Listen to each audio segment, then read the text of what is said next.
Assalamualaikum warahmatullahi wabarakatuh.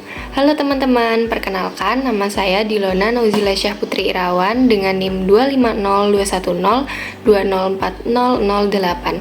Saya berasal dari Prodi Pendidikan Guru Skala Dasar kelas A. Pada video kali ini, saya akan menjelaskan tentang hakikat, karakteristik, ruang lingkup, dan juga sejarah perkembangan IPS di Indonesia.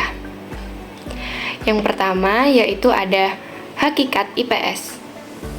IPS adalah bidang studi yang mempelajari atau mengkaji kehidupan sosial masyarakat serta gejala dan masalah sosial yang ada di sekitar kita melalui bidang ilmu sosial seperti geografi, sejarah, sosiologi, ekonomi, antropologi, dan lain-lainnya. IPS juga bertujuan agar kita memiliki pengetahuan lebih dan pemahaman terhadap isu-isu sosial dan memecahkan masalah sosial di lingkungan lokal maupun global. Selanjutnya, secara umum, hakikat IPS itu adalah telaah tentang manusia dan dunianya. Manusia sebagai makhluk sosial selalu hidup bersama dengan sesamanya. Inti dari IPS yaitu membentuk warga negara yang baik. Maksudnya yaitu warga negara bisa melek sosial serta bisa berpikir kritis dan peduli dengan lingkungannya, serta ikut berpartisipasi memecahkan masalah di masyarakat. Selanjutnya, yaitu ada karakteristik IPS. Nah, IPS itu memiliki karakteristik yang berbeda dengan ilmu lainnya. Yang pertama, yaitu ada interdisiplinar atau multidisiplinar. Itu adalah IPS berarti diambil dari materi yang terdiri dari berbagai banyak ilmu sosial, yaitu tadi geografi, sejarah, ekonomi, antropologi, dan sosiologi. Lalu yang kedua yaitu ada praktis dan fungsional. Artinya yaitu ilmu sosial itu bisa dipakai di kehidupan nyata. Serta belajar IPS itu supaya kita tidak apatis dan mengerti isu-isu sosial. Lalu yang ketiga yaitu ada dinamis. Materi IPS itu selalu berkembang mengikuti perkembangan zaman dan masalah sosial yang sedang viral. Lalu selanjutnya itu ada berpusat pada manusia, yaitu fokus utamanya ya manusia dengan interaksi sesama dan interaksinya dengan lingkungan. Selanjutnya yaitu ada ruang lingkup IPS.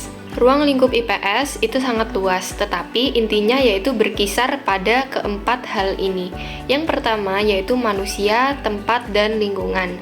Ini itu adalah ranahnya geografi, yaitu membahas lokasi, interaksi manusia dengan alam, dan dampaknya.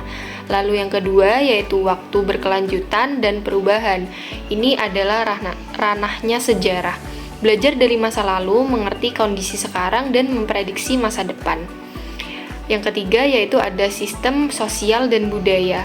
Ini adalah ranahnya sosiologi dan antropologi, yaitu membahas soal norma, lembaga sosial, keluarga, dan kebudayaan.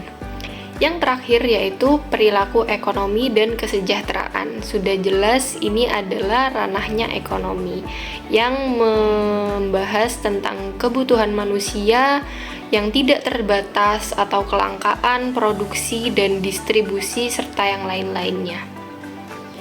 Yang terakhir yaitu kita akan membahas tentang sejarah perkembangan IPS di Indonesia. Jadi di Indonesia IPS itu tidak tiba-tiba ada, tetapi bertahap. Nah, di tahun sebelum 1970-an itu belum ada istilah IPS. Jadi pelajaran-pelajaran di sekolah dulunya itu masih berpisah, seperti sejarah sendiri, ilmu bumi sendiri, dan lain sebagainya. Lalu di era 1970-an itu konsep social studies dari Amerika itu sudah mulai masuk ke Indonesia. Pemerintah merasa perlu ada satu mata pelajaran yang terintegrasi untuk mendidik siswa soal isu-isu yang ada di masyarakat. Lalu muncullah proyek perintis sekolah pembangunan yaitu PPSP yang menjadi cikal bakal IPS. Nah, masuk di tahun 1975 di sini IPS resmi masuk menjadi kurikulum nasional, yaitu tujuannya jelas untuk membangun warga negara yang berjiwa Pancasila. di jenjang SMP pelajarannya itu IPS terpadu, sementara di SMA masih terpisah seperti sejarah, geografi, ekonomi, dan lain sebagainya. Lalu setelah itu sampailah di kurikulum 1984 sampai dengan sekarang, kurikulum merdeka, yaitu konsep IPS terus disempurnakan. Ada masa ketika IPS dipecah lagi, lalu disatukan lagi. Intinya ada pergerakan terus-menerus untuk mencari format terbaik agar tujuan IPS yaitu bisa membentuk warga negara yang baik serta bisa tercapai secara efektif sesuai tantangan zaman. Sekian video dari saya, semoga bermanfaat. Terima kasih. Wassalamualaikum warahmatullahi wabarakatuh.